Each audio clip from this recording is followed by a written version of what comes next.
Приветствую вас, дорогие автолюбители! Сегодня у нас будет необычный разговор. Мы с вами сравним магнитолы компании Jansan с магнитолами компании TI-S. Так как я лично считаю это самый главный конкурент и, естественно, достойный конкурент для Jansan. Почему люди выбирают Jansan, а почему выбирают TI-S? Об этом как раз и поговорим. Для этого я приготовил для сравнения сразу цены. Цены будем сравнивать по модельке. Выбрали какую-то одну магнитолу, в данном случае Nissan Qashqai, чтобы уравнять понятие рамки, стоимость и проводов, соответственно. Также технические характеристики. Модели TI-S у нас CC3, TP Pro 2, CC2+, CC2L+, и технические характеристики основных моделей компании Jansan. И мы с вами будем смотреть и сравнивать. И посмотрим, что, почему и как отличается. Также нам еще понадобятся технические характеристики.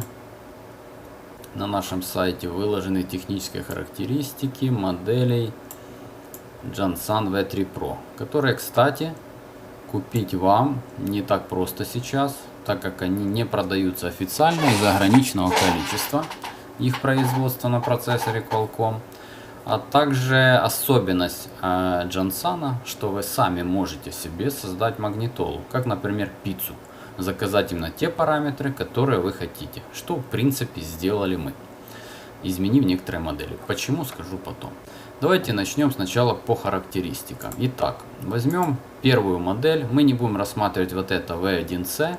Сразу не рекомендую рассматривать, даже вообще смотреть. Это дешевая магнитола.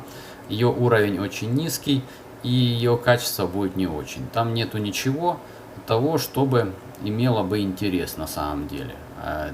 Ведь стоимость модели V1 и V1C отличается незначительно. Не вижу смысла и покупать вообще V1C. Мы их продажей не занимаемся. Переходим к модели V1. На самом деле эта модель сейчас появилась в двух видах. Одна на процессоре Elviner, другая на процессоре V3. В основном продают процессор, называется она T3, либо правильно просто V3. Этот процессор Elviner там установлен, и ее в основном продают под видом V1.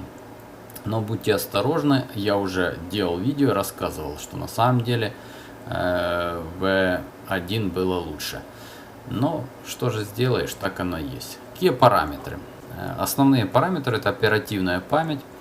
И как видите, в этой модели и 1 гиг, и 2 гига оперативной памяти стоит в один столбик. Это означает по сути, что это одна и та же модель, и количество оперативной памяти вам даст только при загрузке системы какой-то эффект. А так на самом деле эффекта не будет. У нас есть работа Android Auto, которая нужно, естественно, верифицировать.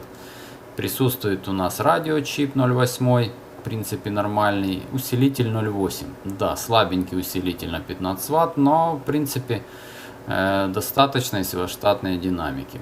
Присутствует DSP с оговоркой. V1 он есть аппаратный, в V3 модели он идет уже программный, это плохо. Не поддерживает 360, понятно, есть поддержка A-Voice, ну такая штука, больше игрушка, нету разделения экранов. Хотя на самом деле утрируют, оно есть, это зависит от андроида. Почему-то китайцы пишут, что нет. Может быть, их самих не получилось это сделать. Теперь посмотрим у TI-S. Аналогом TI-S будет модель CC2L+. Вот, четырехъядерный тот же процессор, 32-битный Elviner, это V3 полностью. Единственное, что у TI-S сразу видим, стоит Android 8.1, только Wi-Fi. Как и там, также они пишут, что это одна и та же модель 1 плюс 16 и 2 плюс 32. Но насчет вот этой IPS Touchscreen 2.5 одинаково. Да, у TI-S стоит дисплей получше, сразу скажем, 1280 на 720, что мы в принципе и сделали. Мы также заказали себе отдельную модель, которую назвали T5. И она именно отличается тем, что там есть аппаратный DSP и стоит дисплей 1280 на 720. Это важный показатель и считаем очень интересный. Давайте посмотрим по ценам. Перейдем. Вот у Джансуна эта модель. Вот первая V1C, она стоит 90, ну там, учитывая доставку, но это от разной страны. Не будем учитывать доставку, скажем так, $100 на официальном сайте. Но эта модель неинтересна. Вот то, что я говорил. Вот эта модификация $116. Ее цена $116 с этими вот параметрами и с этим дисплеем. Зайдем в T-Ice. В T-Ice это у нас вот это CC2L+.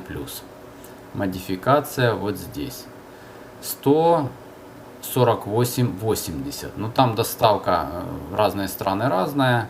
Здесь $60. То есть мы видим приблизительно одинаковую цену на $30. То есть вы просто доплатили за хороший дисплей. И соглашусь, что эта версия все-таки будет поинтересней.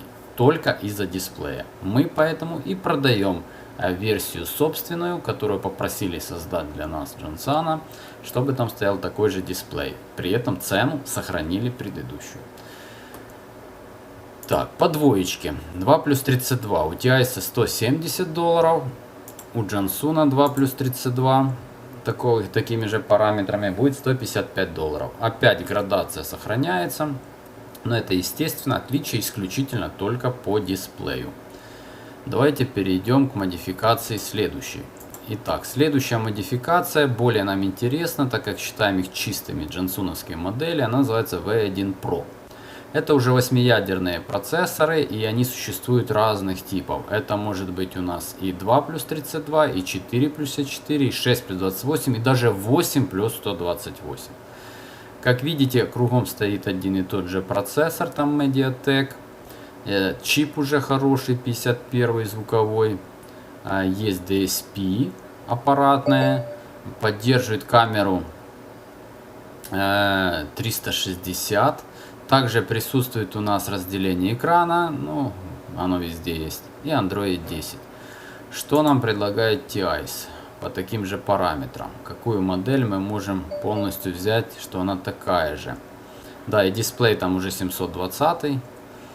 Так, давайте посмотрим. Это у нас будет, скорее всего...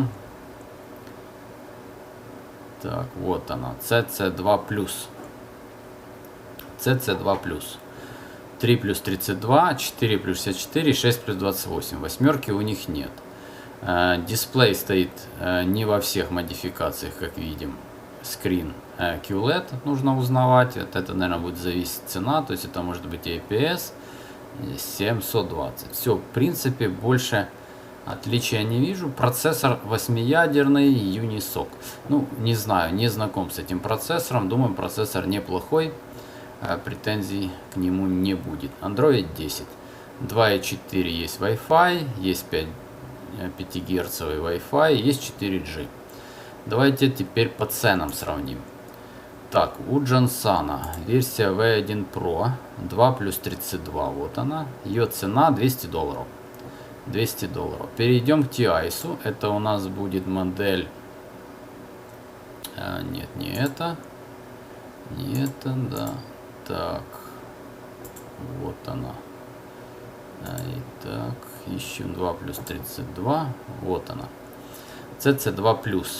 Ну, 2 плюс 32 нет, есть 3 плюс 32. То есть получаем $252. То есть на $50 дороже, но 3 гига оперативки. Важно это или не важно, ну, скажем так, кому это нужно. То есть, опять же, это бюджетная модель. Посмотрим, сколько четверочка. Четверочка стоит $302.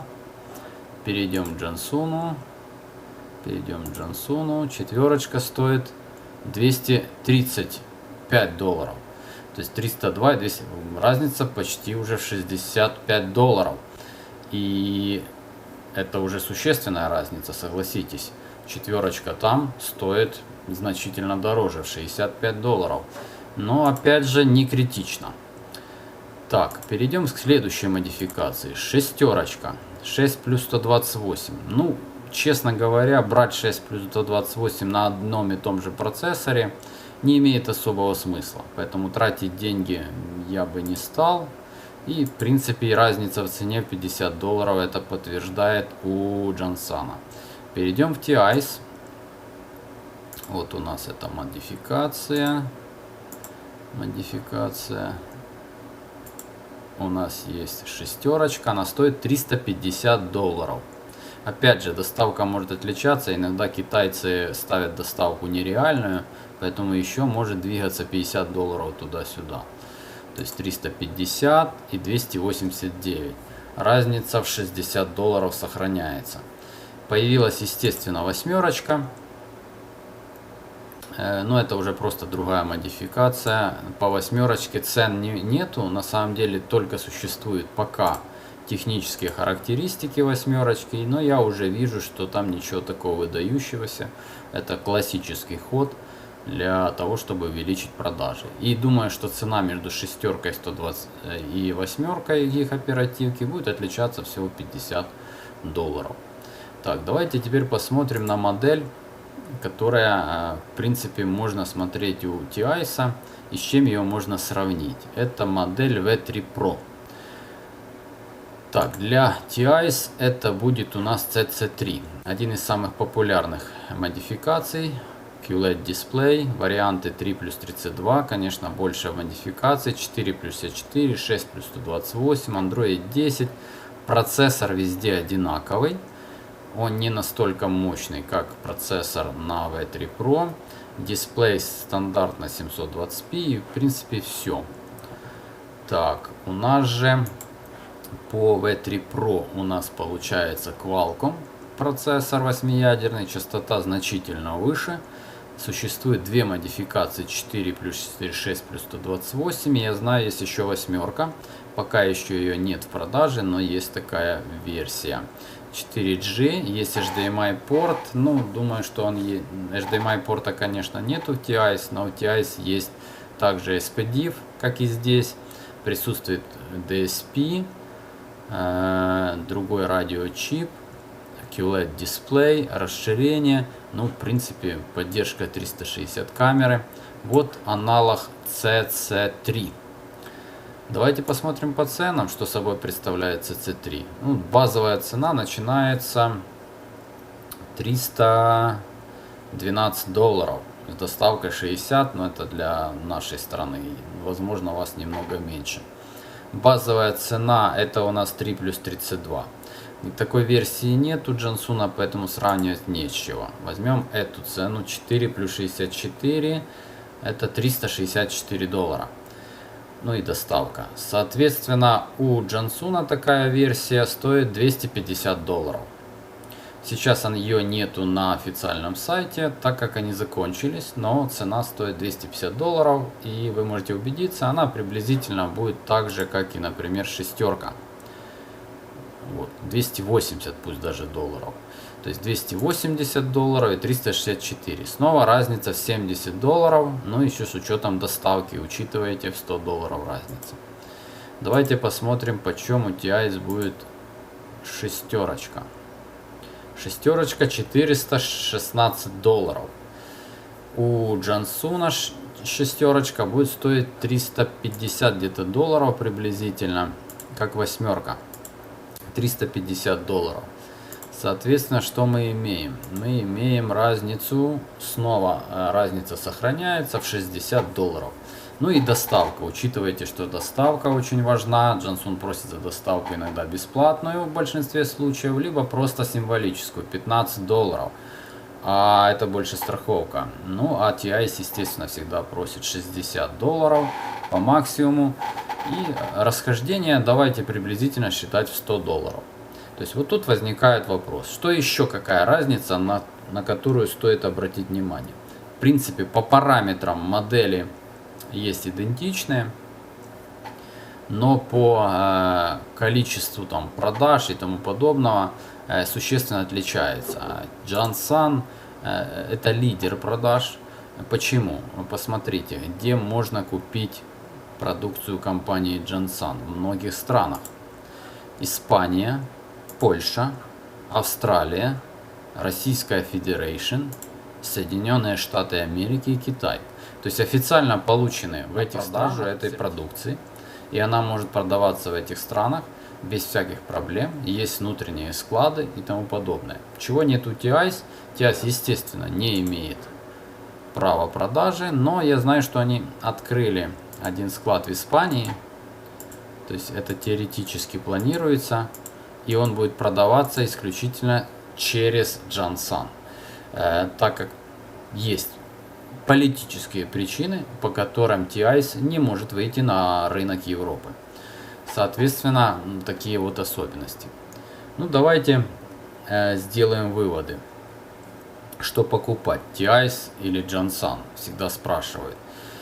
На самом деле цены приблизительно одинаковые, отличаются в $100. Если же выбирать между дешевыми версиями, то однозначно, скорее всего, я бы выбрал Jansan. Почему? Потому что у TIS нету каких-то сверхъестественных уровней. По производительности это те же модели, и я даже имею сомнение, что они могут быть и TIS-овскими. Иногда производители дешевый продукт предлагают производить другим подешевле вариантом. Естественно, Jansan имеет гарантию этой продукции. Если случается брак, а он есть у любого производителя, приблизительно 5% продукции может иметь какой-то дефект. Я не говорю про ПО, программное обеспечение это отдельная история, когда мне рассказывают, когда у вас много там всяких проблем с программным обеспечением, зачем вы это двигаете. Да даже в Tesla, магнитолах программное обеспечение имеет проблемы. Поэтому это нормально, и оно тестируется, меняется и так далее. Что касается подороже версий, то, пожалуй, версия, которая является явным конкурентом для магнитол Jansan, это CC3, вы очень сильно переплачиваете. Переплачиваете приблизительно $100. Учитывая 300, это до половины стоимости. Иногда доходит, то есть переплата составляет до половины стоимости. Что касается по качеству продукции, очень часто пишут там, вот я взял и так далее. Вы должны понимать, что количество проданного товара у Jansan превышает в десятки раз больше, чем у TIS. И естественно, на этот процент вырастают те проблемы, которые вылезли там в тех случаях. У TIS ниже, но на самом деле почитайте отзывы о магнитолах TIS, те же проблемы с ПО, с настройками и тому подобное, все это одинаково. И говорить, что там что-то лучше, на самом деле нельзя. Что касается сборки, то премиальный сегмент TIS и премиальный сегмент Jansan, они на одинаковом уровне. Я не знаю, как работает TIS по гарантии, но думаю, что гарантия какая-то есть и она выдерживается. Большим плюсом для Jansan есть то, что вы можете заказать собственную версию, и это касается только дилеров. Мы можем заказать версию, которая будет делаться исключительно для нас и под нас. Это позволяет сделать с магнитолы более интересный продукт и при этом не повышать его стоимость. Например, установить дисплей 720p, а не 600p, которые стоят в стандарте. Ну, мы переходим к итогам. Итоги таковы. Каждому из вас выбирать что-то. Мы всегда выбираем либо Android, либо Apple. Правильно? Либо мы выбираем Windows, либо мы выбираем Mac. Мы выбираем TIS, либо выбираем Jansan. И это хорошо, потому что есть явная конкуренция. Конкуренция между производителями. А теперь скажем, зачем брать то или иное без имени. Есть еще очень много конкурентов в Китае, которые продают продукцию без имени. И тут возникают определенные риски. Во-первых, гарантия. То есть вы не получите никаких ремонтных гарантий, если произойдет какая-то проблема. Однозначно. А также вероятность поломки нонейм продукта намного выше, чем у оригинального. Да и сборка нонейм продукта, она явно отличается. Может быть, когда сделаю видео, когда-нибудь покажу, что отличается внутри. Ну, кто и покупал, он прекрасно понимает, что такое может быть. Что касается идеальной магнитолы, возможно, когда-нибудь появится идеальная магнитола. И эта идеальная магнитола будет производиться такими гигантами, как Samsung, Xiaomi, а возможно за это возьмется и Apple. Но вы же понимаете, что цена в $200-300 тогда уже не будет висеть на ценнике данных производителей. Однозначно стоимость этой продукции будет в десятки раз больше, ну в 5 это точно, раз дороже. И я не думаю, что там будет идеальное программное обеспечение. так как скорее всего они будут его производить на тех же заводах компании TI и компании Jansan в Китае, только под своим брендом, что они делают успешно в производстве своих и автомобилей, и в производстве таких телефонов, как Samsung и в том числе любимый всеми Apple продукт iPhone. До новых встреч, надеюсь, эта информация была полезной, подписывайтесь на канал и желаю всем хороших выходных.